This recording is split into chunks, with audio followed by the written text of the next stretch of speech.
In July 2025, the International Criminal Court issued a statement that sent shockwaves through Nairobi and beyond. President William Ruto of Kenya was formally under investigation. The charge: authorizing and defending the violent suppression of mass protests that left at least 70 civilians dead, hundreds injured, and entire communities gripped by fear. But instead of cooperating, Ruto struck back. Live on national television, he branded the ICC a stage for Western powers masquerading as justice with African lives. It wasn't the first time Ruto had faced the court in The Hague, but this time the stakes were higher. Because while the world debated the limits of international law, something else emerged, something that could reshape Africa's future. From the heart of Burkina Faso, Captain Ibrahim Traoré stood before regional leaders and declared, "This isn't about shielding presidents. It's about protecting our people." So, what happens when a president defies justice and the court? Hesitates to act? What does it mean when guardians of law stay silent while blood stains Nairobi's streets? When both state and global institutions fail, who will stand for Africa's people? Stay with us, because justice isn't just about courts. It's about truth and who dares to speak it. Before we begin, tell us where you're watching from. Let's see how far this African voice carries. In June 2012, Kenya erupted.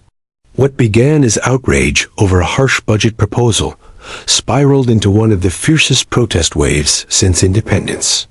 President William Ruto's administration introduced taxes on fuel, bread, internet, and even diapers to Kenyans already crushed by inflation. These levies were a death knell, so they took to the streets. By June 17th, Nairobi was under siege not by rebels or foreign forces, but by its own citizens. From Kisumu to Mombasa, Eldoret to Nairi, tens of thousands defied warnings and stood firm. Students, workers, mothers, elders marched for dignity, justice, and survival. Chants of Hachu Panga Wingi and Haki Yachu echoed through the air. But instead of dialogue, they met force. Videos spread rapidly. One from Tom Mboya Street in Nairobi showed police firing live rounds into crowds as people fled in panic. In Kibra, a child screamed beside her unconscious mother. In Milimani, women were dragged into armored vehicles without warrants, leaving families without answers. The imagery was stark, and the silence from leadership was deafening. Within days, the world took notice. Human Rights Watch, Amnesty International, and the Kenya National Commission on Human Rights issued joint condemnations of the excessive force. By early July, data confirmed at least 70 Kenyans dead, over 553 injured, and 532 arrested, many without charges. In Nairobi's heart, makeshift memorials arose. Candles glowed beside victims' photos. Mothers held vigils in Uhuru Park. Artists painted murals of resistance, and activists demanded truth commissions and resignations. Yet from State House came a different message. On July 4th, President William Ruto addressed the nation. Flanked by military officials and the national flag, he did not mourn the dead or call for inquiries. Instead, he launched a verbal assault on the institution scrutinizing his government.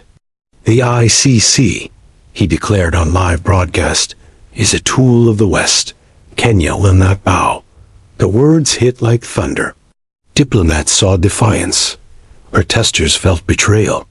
In The Hague, the ICC responded swiftly, announcing a preliminary review of Kenya's actions, citing grave concern over escalating violence and alleged state-sanctioned abuse. But for many Kenyans, it was too little, too late. Why did they wait until we buried our sons? A mother in Kibra asked reporters. Graffiti on corrugated iron read, "The court watches. The people bleed." By mid-July, protests had evolved. No longer just anti-tax rallies, they became a national reckoning.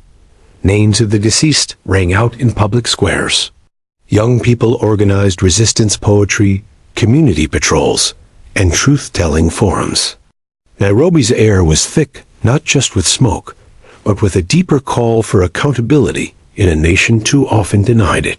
When a country cries and its leaders look away, when justice is delayed and mothers mourn alone, what remains of democracy? What does sovereignty mean when it turns on its own?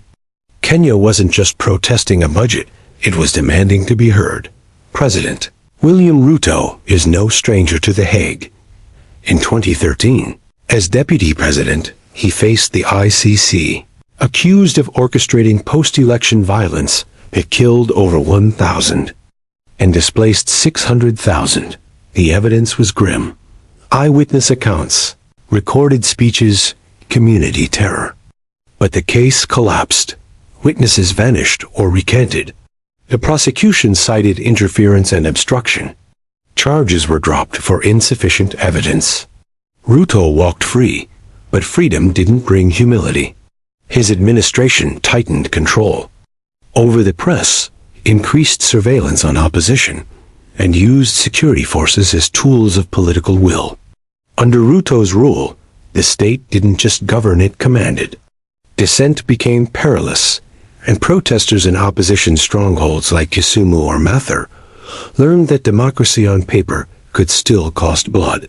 If the past taught Kenya anything, it's that justice delayed is justice erased. When a leader escapes judgment once, what limits remain? What stops him from believing he is untouchable, above the cries of his people? In 2022, Nation Media Group journalists faced cyber attacks after exposing police brutality. In 2024, Nairobi University students were detained without charge for peaceful protests. By 2025, such acts became routine. When the finance bill protests erupted in June 2025, Ruto's response wasn't reform but repression. Then came the July 4th broadcast that stunned the world. From State House, with the Kenyan flag behind him and generals at his side, Ruto spoke. Not with remorse, but with contempt. He called the ICC's inquiry an affront to Kenya's sovereignty, paused and said, "No foreign court will ever judge me." What kind of leader faces the world with threats, not accountability? What kind of state defends violence and calls it protection? 13 words, one continent stirred. Observers condemned the statement. Human rights advocates warned of authoritarianism. But in Nairobi's streets, it meant abandonment. In Umoja, a working-class estate, hundreds gathered for a candlelight vigil on July 8th. Photos of those killed in the crackdown lay on the ground, young men in football jerseys, students, fathers, daughters. Some candles flickered beside empty school bags. A woman held a sign, "If the ICC is silent, we are already dead." In Eldoret, once Ruto's stronghold, graffiti appeared on government walls. "He was our son, but not our voice." In Mombasa, fishermen marched with placards, "Justice has no borders." What remains of a republic where mourning becomes ritual and protest a sentence? Kenyans weren't just grieving, they were reckoning with the truth that the man once framed as a victim of international injustice was now the architect of domestic oppression. At a youth forum in Nairi, one speaker posed a question that rippled across African media. If both The Hague and Nairobi's High Court stay silent, who will try Kenya's president? The room fell quiet. In that silence lies the ache of a continent familiar with unpunished power. Because the question isn't just legal, it's human. What becomes of a people when leaders forget they are servants, not sovereigns? When power becomes an inheritance, not a responsibility? Kenya, long a democratic beacon in East Africa, stood at a moral precipice. And William Ruto, once a symbol of reform, now cast a dark shadow over the institutions he once vowed to protect. Amid this silence, a voice rose from the Sahel, clear, firm, and unmistakably African. Captain Ibrahim Traoré, of Burkina Faso, took the stage at an emergency summit in Ouagadougou. The room held senior leaders from Mali, Niger, and Congo.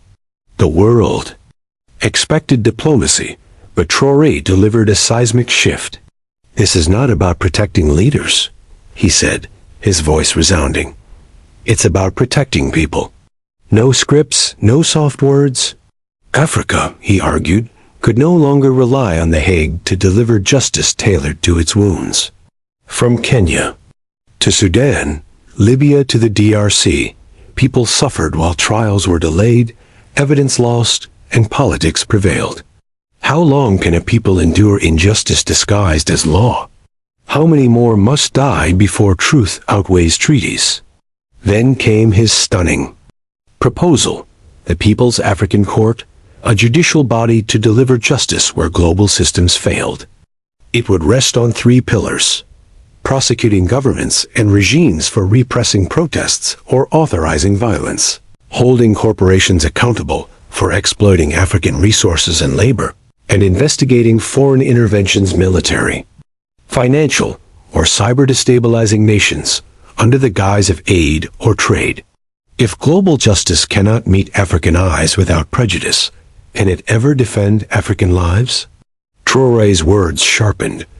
Too long we've watched our people suffer, while justice speaks a foreign tongue. If Africa must kneel, let it be to justice built by Africans. The audience erupted in applause. Mali and Niger pledged immediate support. South Sudan, Chad, and Eritrea signaled interest. Across African media, the message spread like wildfire. In Ghana, radio shows buzzed with praise. In Cameroon, scholars debated regional tribunals. In Senegal, protest leaders called it "Our Nuremberg," written in our language. Halfway through his speech, Traoré looked at the cameras. "If you believe justice starts with the people, not power, say amen in the comments and share what justice means to you." But the question lingers.